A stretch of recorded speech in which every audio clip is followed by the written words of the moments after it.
soit avec vous. Et avec ton esprit. Selon saint Matthieu. Gloire à toi, Seigneur.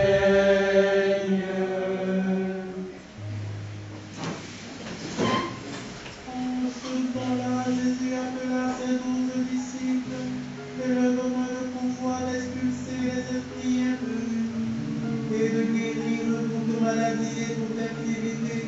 Voici les noms des 12 apôtres.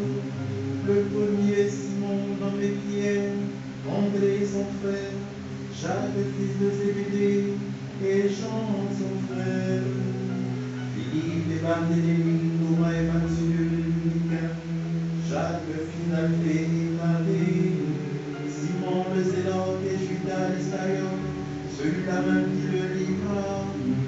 Ces 12, Jésus les envoya en mission avec les instructions suivantes. Ne prenez pas le chemin qui mène vers les nations païennes et n'entrez dans aucune ville des Samaritains. Allez plutôt vers les brebis perdues de la maison d'Israël.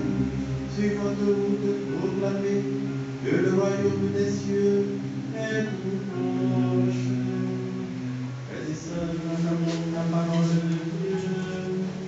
Alléluia, Alléluia, louange à toi, Seigneur Jésus.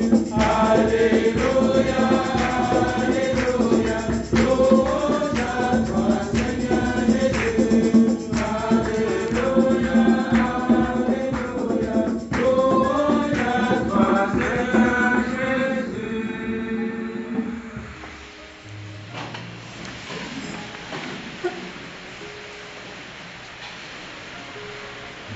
Depuis hier ou avant-hier, nous avons commencé le cycle de Joseph, l'histoire de Joseph, qui est l'une des très belles histoires de la Bible, surtout du Premier Testament. Et aujourd'hui, nous avons la venue de ses frères qui viennent se ravitailler parce qu'il y a une grande famine dans le monde. Cette famine que le Seigneur avait annoncée à Pharaon à travers un songe, mais que personne n'a pu décrire, interpréter. Il a fallu que Joseph, qui était en prison à ce moment-là, vienne le faire, et il a bénéficié de la libération et donc même des grâces de Pharaon. Il a été nommé, on peut dire, premier ministre entre guillemets, parce que c'était le bras droit de Pharaon, pour mettre en place une politique agricole qui va permettre d'engranger un certain nombre de réserves en alimentation pour préparer les 7 années de famine. Il y avait 7 années d'abondance et ensuite il devait succéder 7 années de famine. Et ça nous va travailler justement à construire des greniers gigantesques pour garder le repas. Pour garder la nourriture en quantité industrielle de manière à ce que, au moment opportun, c'est l'Égypte qui alimentait le monde entier quelque part, en alimentant, en nourriture. Et c'est ce dont je voudrais pointer, c'est l'accomplissement j'ai envie de dire, de la prophétie ou alors de la vision, du songe que lui-même Joseph avait eu. Parce qu'il était plus jeune, il avait songé plusieurs fois qu'il devait être le chef au milieu de ses frères, de sa famille, et que tout le monde devait s'incliner devant lui. Alors là, et chaque fois, comme tout enfant naïf, il racontait ça, avec joie et tout ça, devant papa et ses frères. Donc alors, ses frères disent, mais toi, tu te prends pour qui? Donc nous, on va te servir, quoi. Donc, c'était vraiment un problème, de manière à ce que, lorsque l'occasion s'est présentée, ses frères ont dit, bon, le gars là, on va finir avec lui. D'abord, non seulement était le chéri de leur père, parce que c'est l'enfant de Rachel. Vous connaissez l'histoire entre Rachel et Jacob. C'est l'une des plus belles histoires d'amour qui existe dans la Bible. Vraiment, c'est une histoire extraordinaire. Il faut la lire. C'est vraiment extraordinaire. Donc, Dieu a fait espèce, l'amour qu'il y avait entre Jacob et Rachel était tellement grand que le Seigneur a fermé entre guillemets le sein de Rachel pour qu'elle ne puisse pas accoucher tout de suite. Elle a permis à sa grande sœur qui était moins aimée entre guillemets, puisque le jour de mariage, on a donné toute la grande sœur plutôt que Rachel. Et donc il a dû travailler encore 7 ans, plus 7 plus 7, ça fait 14 ans pour avoir Rachel. Donc Dieu a fermé les entrailles entre guillemets de Rachel pour permettre à Léa, n'est-ce pas, d'avoir des enfants, pour que au moins Jacob puisse aussi s'intéresser à Léa. Hein? Et plus tard, Dieu va permettre que Rachel puisse avoir en fait, 2 enfants, Joseph et Benjamin. Et donc, Joseph était le chouchou de Jacob. Et en plus de ça, le gars vient dire que non, je rêve que vous allez me servir, vous allez vous procéder devant moi. Donc, tout ça, ses frères étaient jaloux. Et lorsque l'occasion s'est présentée, ils l'ont vendu, ils ont voulu le tuer, Dieu merci, ils l'ont finalement vendu à l'Égypte. Et vous connaissez l'histoire. Et maintenant, il se trouve le numéro 2, on lui a remis tout pouvoir. N'est-ce pas? Il est dit ici, hein, c'était Joseph qui organisait la vente du blé partout, pour tout le peuple du pays, car il avait plein pouvoir dans le pays. Et ses frères viennent acheter à manger. Frères, je voudrais pointer ici, et quand ils arrivent, ils n'ont pas reconnu Joseph, mais Joseph les a reconnus, puisqu'ils parlent leur langue, ils parlent sa langue. Et donc, il les entendait, il se faisait interpréter comme si c'était un étranger, comme si c'était un Égyptien qui écoutait un étranger.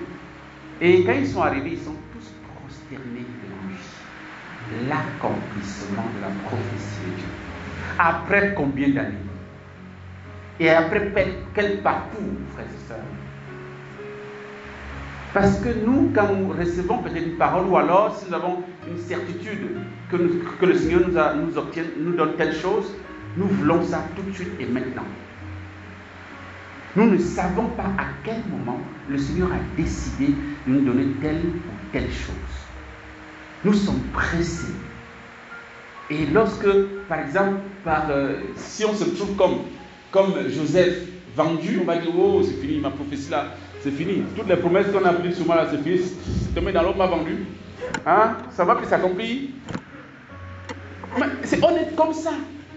Et qui puisait, quand le gars arrive, on le met encore en prison. Alors là, c'est la totale.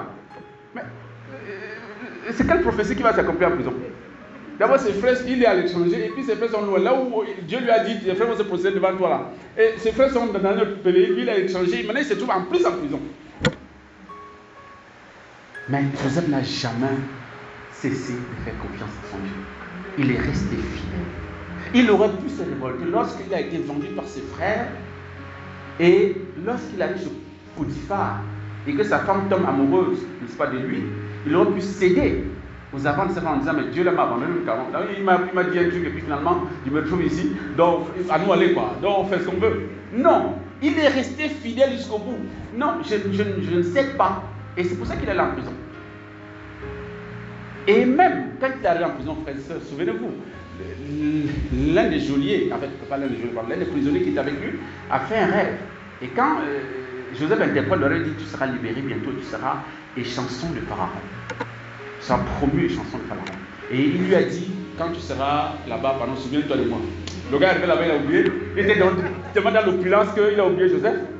Et c'est lorsque Pharaon fait le songe, et que ces devins, machin du royaume n'arrivent pas à trouver, qui se souvient que, mais attends, je suis libéré comme ça, depuis là, c'est grâce à c'est lui qui m'avait. Et il s'est dit, bon, il y a un gars en prison.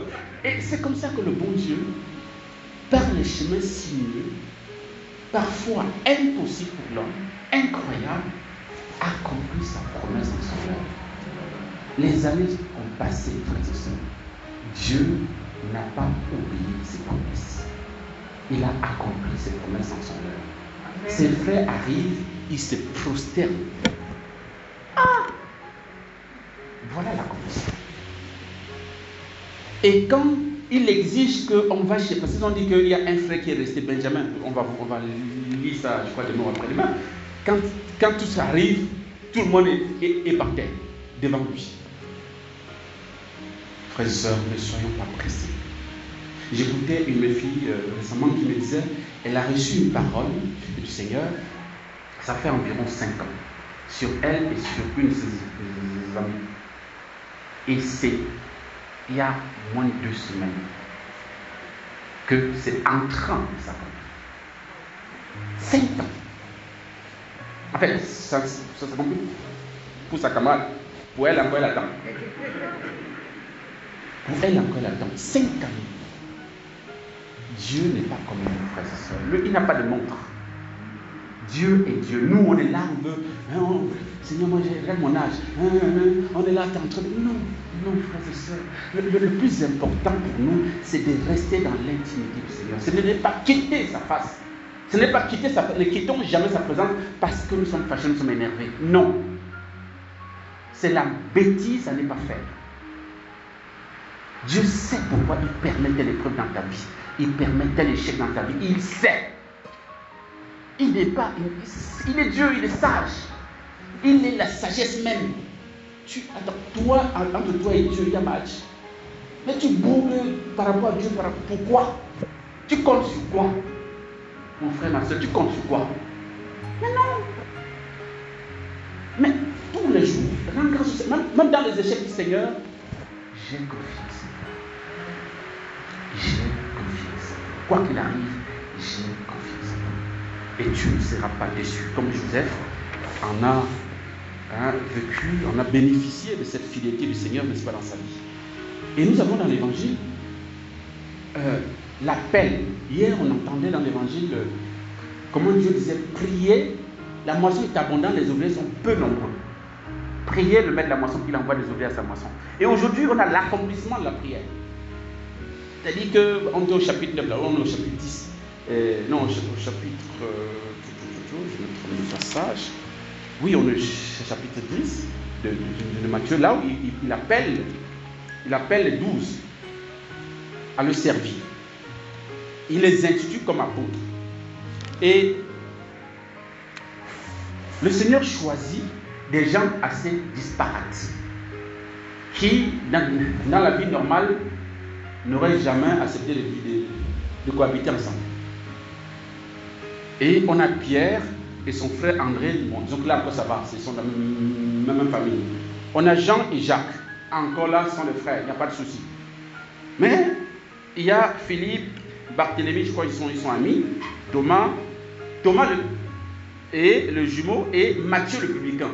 Le collabo, on a vu ça ici. Il était, n'est-ce pas, collaborateur de l'Empire romain, et donc c'était quelqu'un qui ne pouvait pas cohabiter comme ça avec un juif intègre. C'est pas possible. En plus, il a choisi Simon le Zélote. Le lion précise Simon le Zélote parce que les Zélotes étaient des gens qui avaient décidé de combattre l'Empire romain avec la force, avec les armes.